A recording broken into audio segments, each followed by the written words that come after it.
Hello.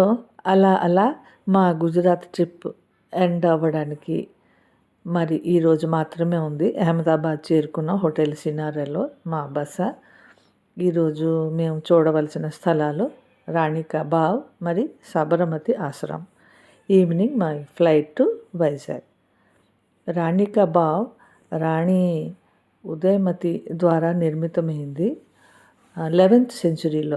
ఇది UNESCO Dharohar కింద 2014లో certify చేశారు.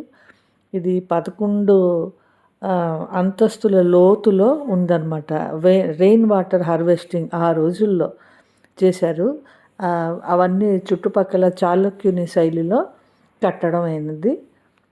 చూడవలసిన స్థలం. మేము అలా చూసుకుంటూ వెళ్ళి పైకి వెళ్ళాం.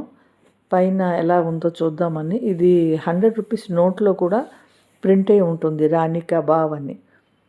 పైన ఇలా కప్పేసి ఉంచారు రిస్క్ ఫ్యాక్టర్ కోసం అని. అక్కడి నుండి మేము బయలుదేరాం సబర్మతి ఆశ్రమం. సబర్మతి ఆశ్రమం కూడా చాలా బాగుంది, పీస్ఫుల్గా ఉంది. సబర్మతి నది ఒడ్డులో ఈ ఆశ్రమం. ఇక్కడ చాలా పెద్ద పెద్ద వాళ్ళు మన ఇండిపెండెన్స్ కోసం అంటే సత్యాగ్రహం చేసిన వాళ్ళందరూ ఇక్కడికి వచ్చి బస చేసిన వారే. ఒకప్పుడు వినోబా భావే కూడా ఇన్స్పైర్ అయ్యి అక్కడ కొన్నాళ్ళు ఉన్నారు. గాంధీజీ, కస్తూర్బా కూడా ఇక్కడే ఉన్నారు చాలా రోజులు.